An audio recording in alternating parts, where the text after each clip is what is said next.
Planalto Atlântico. Sofreu alteração antrópica com a construção de cidades e da rodovia, porém apresenta grande porção vegetal de porte médio ao redor da rodovia.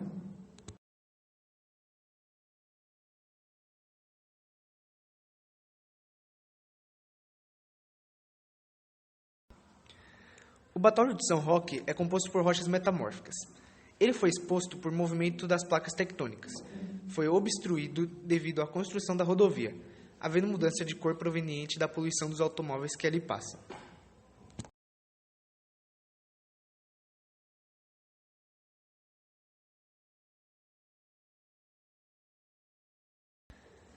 A depressão periférica apresenta o curso dos rios e é um local onde ocorre o armazenamento de sedimentos e apresenta alteração antrópica nas cidades ao redor dos rios.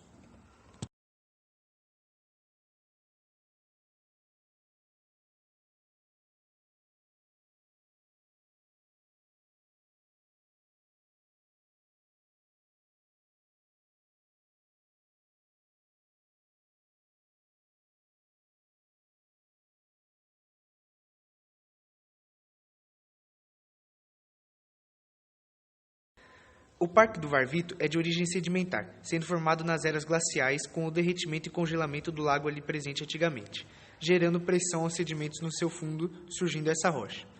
O Varvito foi utilizado para o calçamento da cidade e, devido à sua exposição por ação antrópica, alterou de cor, por causa da vida biótica que começou a surgir entre as rochas e vem sendo desgastado.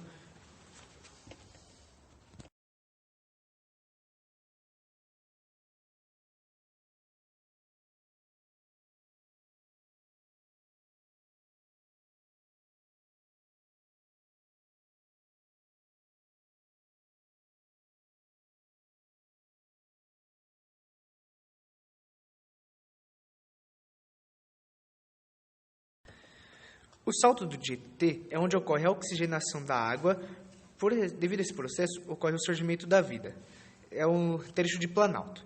No trecho de planalto também ocorre o aproveitamento hidrelétrico. E no trecho de planície ocorre o aproveitamento de navegação.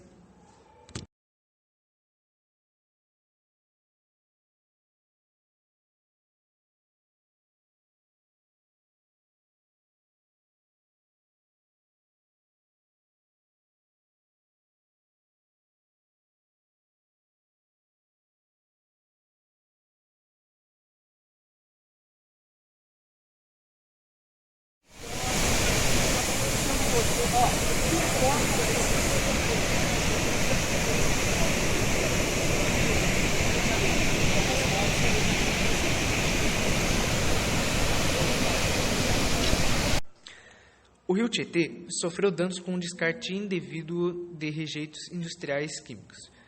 As margens do rio Tietê com resíduos sólidos. Na região de Salto, o rio Tietê não sofreu muita alteração, possuindo suas curvas naturais. E no trecho urbano, houve a redução de suas curvas para a construção das vias automobilísticas. O rio Tietê. O rio Tietê, na época do bandeirantismo, era bastante utilizado, pois era um dos trechos dos caminhos das monções, que eram as expedições dos bandeirantes, com objetivos principalmente de exploração.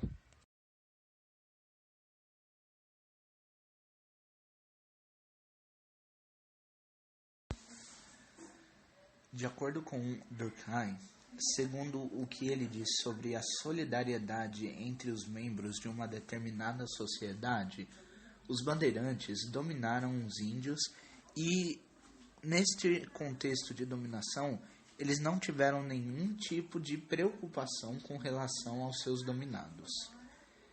Eles apenas preocupavam-se com a sua procura de minérios, riquezas no interior do Brasil e utilizavam os rios para locomover-se, utilizando-se assim do território dos indígenas. Naquela época, estava havendo a formação de uma elite brasileira burguesa, sendo que esta introduziu a ideologia do Estado de São Paulo ser superior aos demais, por diversos motivos, e dentre esses motivos, um dos principais era por ser mais desenvolvido devido às suas indústrias, que eram muito presentes e estavam cada vez maiores. E este fato pode-se encontrar no conceito de ideologia de Durkheim, nos seus conceitos, na qual ele diz que a solidariedade mecânica, que é a que existe nas sociedades das cidades, existe por meio de um total predomínio de um grupo sobre os indivíduos de outro grupo. Nesse caso, seria sobre o Estado de São Paulo em relação aos outros estados. Bandeirantismo. A economia política no bandeirantismo provém da ideia da elite paulistana de que era mais que necessário o desenvolvimento da sociedade brasileira. A ideia de falsos heróis que o bandeirantismo adquiriram serviram como fator de mudança na história, o que afirma um pensamento na perspectiva de Marx, que refere-se que a história não só tem finalidade interpretativa dos fatos, mas também de transformação na sociedade, percebendo tal até hoje na sociedade paulistana. Problematização do bandeirantismo. Ao organizar-se e incentivar os bandeirantes para que a sociedade paulista sentisse orgulho e prosperasse, a elite burguesa seguiu a lei da estética social do positivismo, citada e definida por Comte, o qual diz que o desenvolvimento só pode ocorrer de modo a evitar o caos para que seja organizada, e de saltos maiores em qualidade, sendo ocorrido com São Paulo, tornando-se a maior economia do Brasil. A relação entre índios e bandeirantes pode ter sido, na maior parte do tempo, dentro de um contexto de classes, de dominante e dominado. Porém, em alguns raros momentos, índios e bandeirantes se ajudavam. E são nesses momentos raros que podemos trazer o conceito de indústria cultural que encontramos em Adorno e Horkheimer.